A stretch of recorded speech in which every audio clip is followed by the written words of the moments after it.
Hi, this is Chris Neitzer, and in this video tutorial I'll be showing you how to use the page editor. The page editor is located inside of the Open Edit Pages module. So first thing, go ahead and click on the Open Edit Pages icon. Next, choose a page to edit. I'm going to be editing the client's page, so go ahead and click the Edit button next to the page that you want to edit.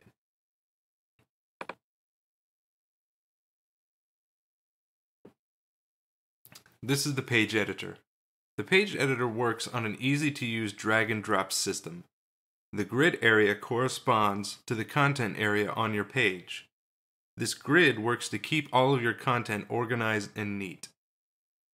So to get started, I'm going to add some content to my page. I'm going to drag an image onto the first middle square of my grid. I'll go ahead and choose an image from this drop-down menu and hit OK to select the image. Next, I'm going to add some text. The page editor allows you to put more than one item into the same grid box. So I'll illustrate this by placing some text into the same box as my picture.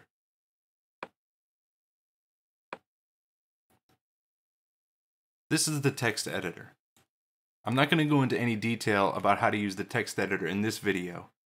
I'll go into more detail about the text editor in future tutorial videos. So for right now, I'm just going to enter some simple text.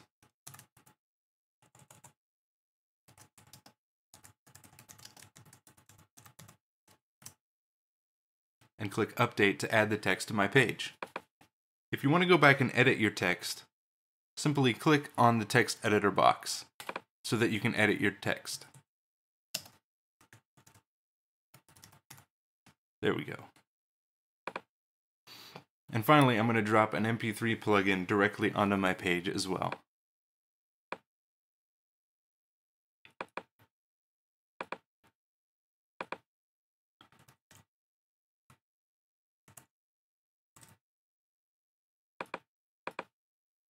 So now I've got 3 items on my page.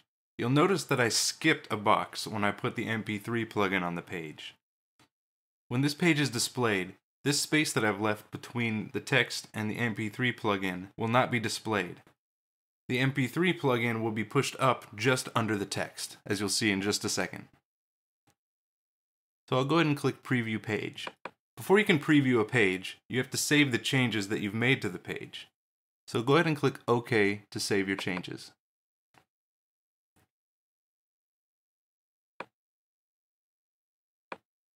And this is my page.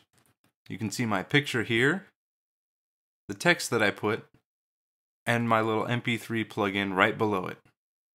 And as you can see, the space that I've left between these 2 items doesn't even show. So now we're back at the page editor. I'm going to show you a few of the other things you can drop onto your page. But first, I want to get rid of these other things that I've put on the page. So in order to delete something, all you have to do is drag the Delete Objects button right onto the page editor where you want to delete an object.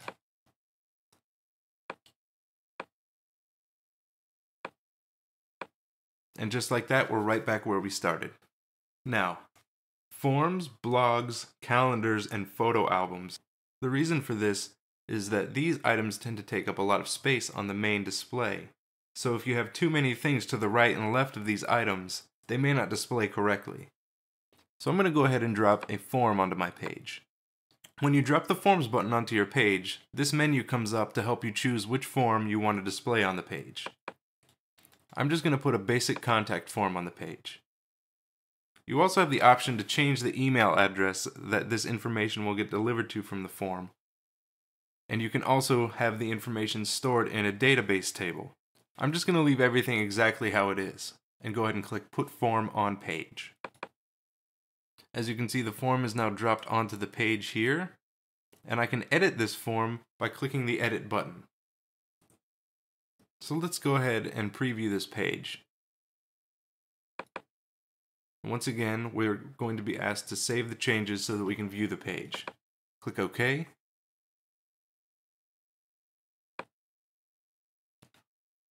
And this is our page now. This is the form that I just dropped onto the page, and as you can see, it's fairly wide and takes up the majority of the content area space. That's why forms, blogs, calendars, and photo albums need to be on a row by themselves. So I'll go ahead and close that page.